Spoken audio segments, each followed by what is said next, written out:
大家好，我起床了。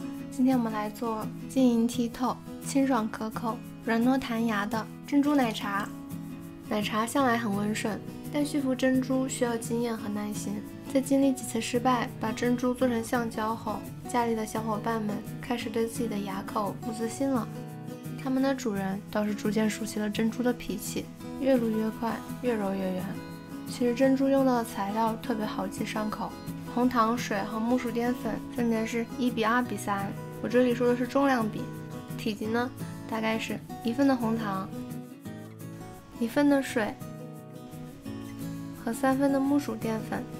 等等，其他的淀粉可以吗？红薯淀粉和土豆淀粉也可以当替补队员，不过它们不够粘人，一会儿我们再说。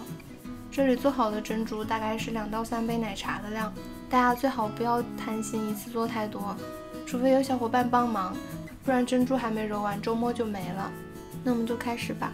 小锅里加入红糖和水，先开小火把红糖彻底融化掉，然后倒入一小部分木薯淀粉，把它打散，等到它和红糖一起快乐地冒着泡，我们就可以关掉精神小火，赶紧边搅拌边加入大部分的木薯淀粉，大概还留个1/4的看夹。等锅里面搅成坨坨的时候，它就要求你亲手揉它了，那我们就把它倒出来，边盘它边根据它需要，让它和剩下的淀粉一点点团聚。只要它感到我们服务到位，情不自禁地说 Nice。 接下来我们把它擀平，分割好，再搓成球球，几百个球我搓到了太阳下山。人生很短，我下楼买了杯奶茶，顺便想掏一下珍珠到底怎么搓。小姐姐慷慨地告诉我，珍珠直接煮，不用搓。看到配料表上的防腐剂和着色剂，虽然直接用珍珠半成品会方便很多，可是我们自制的意义不就是更天然健康吗？只是要是能搓得快点就好了。如果尺寸切得足够大，10多分钟就能全部搓完。只不过这个尺寸，细管表示头很大，勺子还行。更主要的是大珍珠煮得慢，直到偶然间看到一个小姐姐的方法，觉得很干。我家针屉上的洞还要多，压下去的时候，我不禁感受到了一股灵长类动物使用工具的快乐。不到一会儿就攒了一堆珍珠，这个大小只要煮20分钟不到，而且出来个头刚好。筛掉多余的粉，然后倒入翻滚的后浪里，轻轻撩拨一下，督促它们彼此保持距离。等珍珠们浮起来，就转中小火煮15到20分钟。之前不是说土豆、红薯淀粉也能做吗？但它们的面团很散，不好揉，所以煮出来有点像软糖，没有木薯淀粉那么筋道。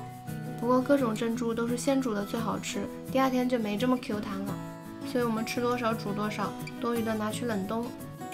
锅里的珍珠煮好了，我们就捞起来，往里面加点红糖，搅一搅，防止它们粘在一起。剩下的就轻松了。老爸的茶缸、茶叶和茉莉花干，我们来做个应季的果茶吧。煮个3-2分钟，把它搁凉水里头，趁它降温的时候，我们就去隔壁老王的田里强扭一个瓜，把它洗干净，我们就来拆盲盒。等一下，你们猜熟了没有？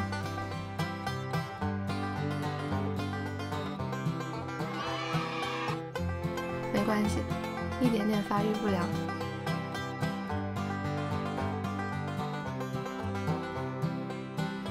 把它捣碎。我们凉透了的茉莉花茶，现在来组装，倒到珍珠里，再倒牛奶。还有一点下个月就过期的奶油，里面的珍珠特别 Q 弹，就是要吐籽，而且哪里有点怪怪的。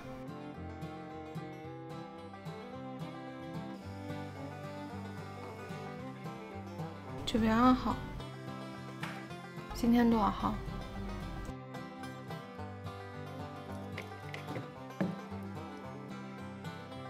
？6月2号。